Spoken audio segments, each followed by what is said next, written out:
మీ జీవితంలో విపరీతమైన ఒత్తిడి, ఆందోళన మిమ్మల్ని కుంగదీస్తున్నాయా? ఎన్నో ప్రయత్నాలు చేసినా ప్రశాంతత దొరకటం లేదా? అయితే ఈ వీడియో మీకోసమే. నమస్కారం మిత్రులారా.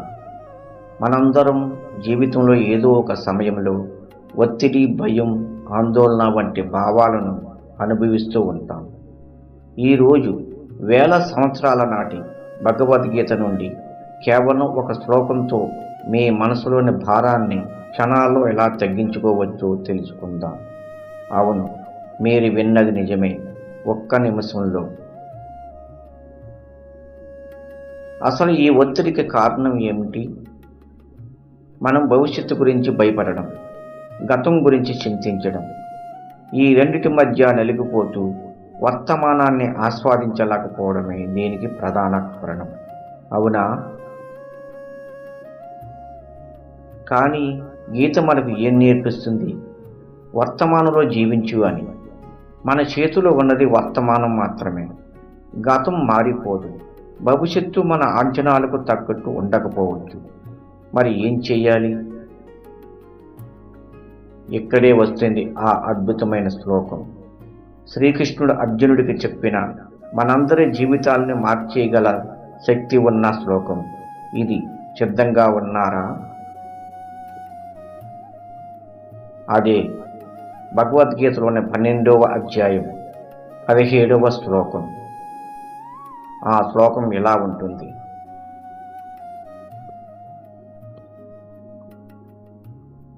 ఏ నా హృష్యంతి నా ద్వేష్టి నా శోసతి నా కాంక్షితి స్వభాశుభ పరిత్యాగి భక్తిమాన్యన్న మే ప్రియ. ఏ మానవుడు దేనిని ద్వేషించడు, దేనికోసం విచారించడు, దేనిని కోరుకోడు, శుభాశుభ ఫలాలను ఆశించకుండా తన కర్తవ్యాన్ని నిర్వర్తిస్తాడో వాడే జ్ఞాని.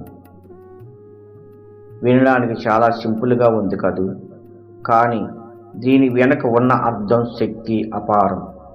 ఈ శ్లోకం ఏం చెబుతుంది? మనం దేనిని ద్వేషించకూడదు, దేనికోసం విచారించకూడదు, దేనిని అతిగా కోరుకోకూడదు. అంటే మనసును సమస్థితిలో ఉంచుకోవాలి. ఇక్కడ శుభాశుభ ఫలాలను ఆశించకుండా అనేది చాలా ముఖ్యం. అంటే మనం చేసే పని ఫలితం ఎలా వస్తుందో అని ఆలోచించకుండా మన కర్తవ్యాన్ని శ్రద్ధగా, నిష్కామంగా చేయాలి. ఫలితం ఏదైనా దైవాధీనం అని వదిలేయాలి.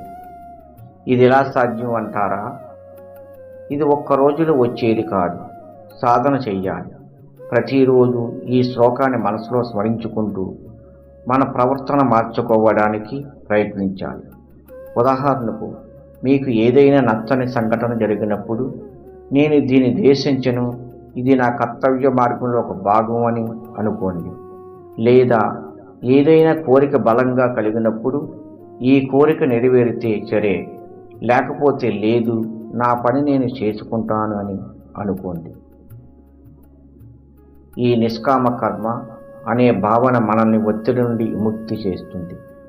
ఎందుకంటే మనం ఫలితం గురించి ఆలోచించడం మానేస్తే ఆందోళన కూడా తగ్గిపోతుంది, మనసు ప్రశాంతంగా ఉంటుంది. మీరు ఎప్పుడైనా ఇలాంటి అనుభూతిని పొందారా? ఏదైనా పనిని ఫలితం గురించి ఆలోచించకుండా చేసినప్పుడు మీకు కలిగిన ప్రశాంతత గురించి కింద కామెంట్స్లో చెప్పండి. మరి ఈ శ్లోకాన్ని ఆచరణలో ఎలా పెట్టాలి? చాలా సులభం. ప్రతిరోజు ఉదయం లేవగానే ఈ శ్లోకాన్ని 5 నిమిషాల మనసులో ధ్యానించండి. పని చేసేటప్పుడు, ఏదైనా పని మొదలుపెట్టే ముందు, ఈ పనిని ఫలితం ఆశించకుండా చేస్తాను అని అనుకోండి. ఆటంకాలు ఎదురైనప్పుడు, కోపం, బాధ కలిగినప్పుడు, నేను ద్వేషించను, నేను విచారించను అని మనసులో అనుకోండి. ఇది ఒక ప్రయాణం. వెంటనే మార్పు రాకపోవచ్చు, కానీ పట్టుదలతో సాధన చేస్తే మీ జీవితంలో అద్భుతమైన మార్పును మీరే గమనిస్తారు. మీ మనసు తేలికపడుతుంది, ఒత్తిడి తగ్గుతుంది, ఆనందం పెరుగుతుంది.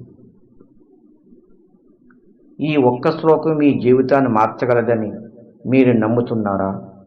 అయితే ఈ వీడియోకి ఒక లైక్ కొట్టండి. మీ స్నేహితులకు, కుటుంబ సభ్యులకు కూడా ఉపయోగపడుతుంది అనిపిస్తే వాళ్లకు ఈ వీడియోని తప్పకుండా షేర్ చేయండి.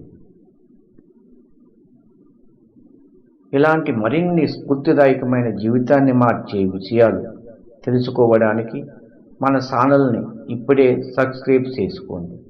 పక్కనే ఉన్న బెల్ ఐకాన్ని నొక్కడం మర్చిపోకండి. ఈరోజు మనం నేర్చుకున్న ఈ గీతా సారాంశం మీ జీవితంలో మీకు సహాయపడుతుందని ఆశిస్తున్నాను. గుర్తుంచుకోండి, ప్రశాంతత మీలోనే ఉంది. దీని వెలికి తీయడమే మనం చేయాల్సింది.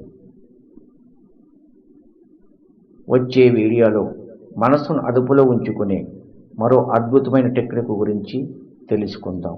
తప్పకుండా చూడండి. సర్వే జనా సుఖినో భవంతు.